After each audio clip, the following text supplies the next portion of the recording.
Hello and welcome to the Wolfchase Toyota Insider of the Memphis Tiger Network. I'm Jeff Brightwell alongside Matt Reiser. And Coach, I know last week a frustrating week for you, but when you look at the whole scope of a 56-game schedule, 17 games in, and you never want to use it as an excuse or anything, but it is a process when you take over a program. Yeah, 100%. And like we said, we sat here a week ago, felt good about ourselves, and now after this week, here we are, not feeling good about ourselves. So, look, at the end of the day, we just can't ride the roller coaster and the emotions of the highs and lows. We just got to stay consistent in what we do, and so we need to consistently show up. We need to consistently, work like we need to. If there's some things that need to be fixed, we'll get those fixed. One encouraging point we saw last week is we pitched it much better. I thought our arms did a much better job. Our bullpen was much better. You saw what Seth Garner did.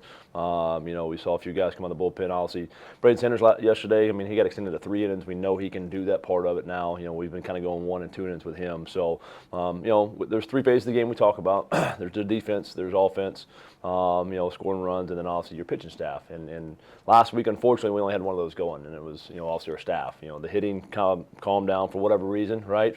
Our defense wasn't very good this past week. It gave a lot of unearned runs this past week. So when you do that, it's tough to win games. Usually if you do 2 out of 3, you get a pretty good chance. If you pitch it and play defense, if you hit it and you pitch, if you hit it and you play some defense.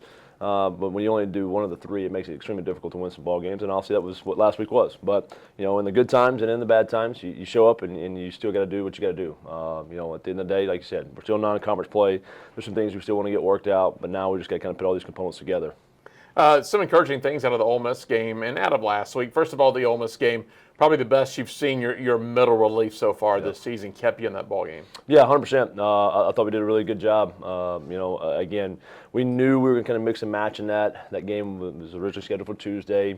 With it going into Wednesday, there's nobody we really want to get extended too long. Make sure we had everybody available for the weekend in this tournament format that we had going on. And really didn't know what the weather was going to do, too. So we wanted to make sure we kind of got guys in, 15, 20 pitches at most. We'll be ready for the weekend to kind of load in there. So we did a really good job just kind of mixing and matching, right? Put some guys in the right moments to be successful, had the right matchups to be successful, made some big pitches in those moments. And, again, the offense came out of the chute early, and then we just kind of went dormant, not only in that game, but for the rest of the weekend.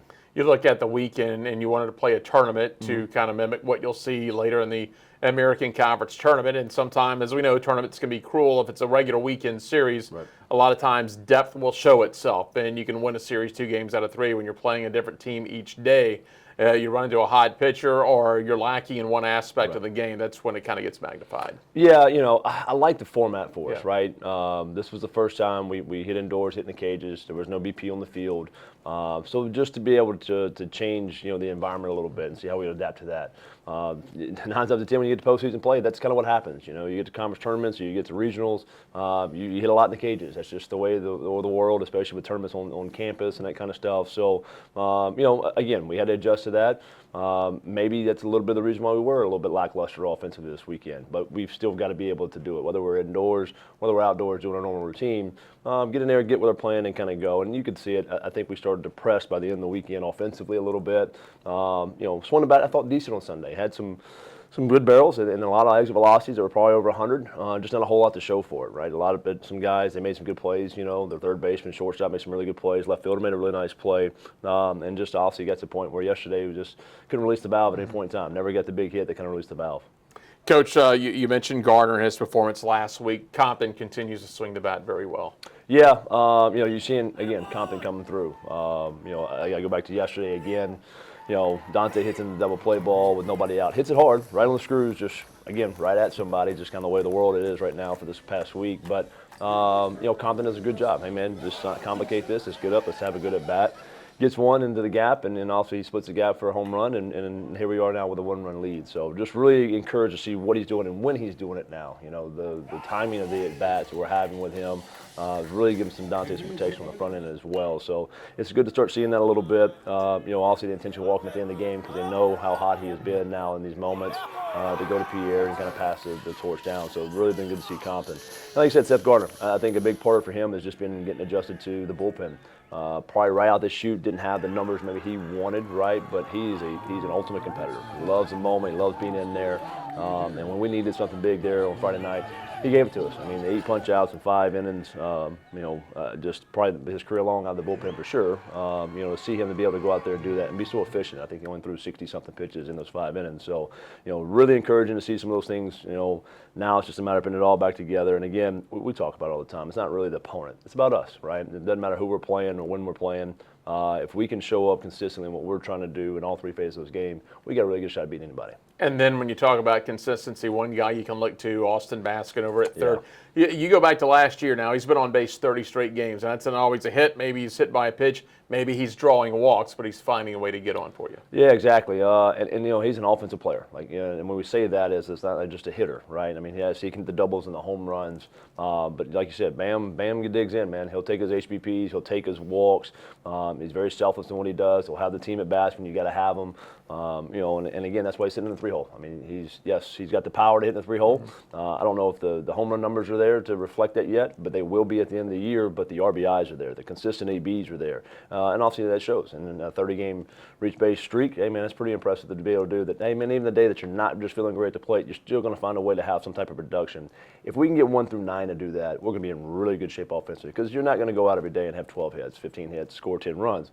But if we can get guys to find some of those consistent ABs and just give us 1 or 2 in a game, and in the big moments in the game, then obviously we're going to have a great chance of winning a lot more ball games than what we did this past week. How do you deal with a team right now, 17 games, and you've been through these battles before in your tenure, and a lot of these guys have because it's an older team, but it's a team made up of several newcomers in your first year, and they're trying to gel. And I know you've talked about them not putting too much pressure on themselves, just go out and play the game. Yeah, exactly right. Well, and chalk it up for what it's worth, right? I mean, again, this time last week, we felt really good about what we were doing, right? Going to Ole Miss. Obviously, we don't feel this good this week.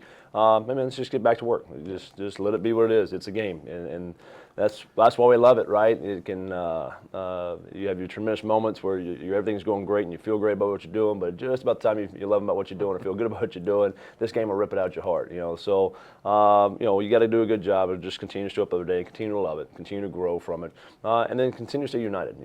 I think that's a huge part of this, right? When you go through adversity in these moments with any team, any club, as a staff, whatever it may be, you've got to continue to lean on those around you. That's why they're there. And so I'll look forward to us doing that, this coming week. Got a 5-game week, obviously, with a double midweek and then going to UNO.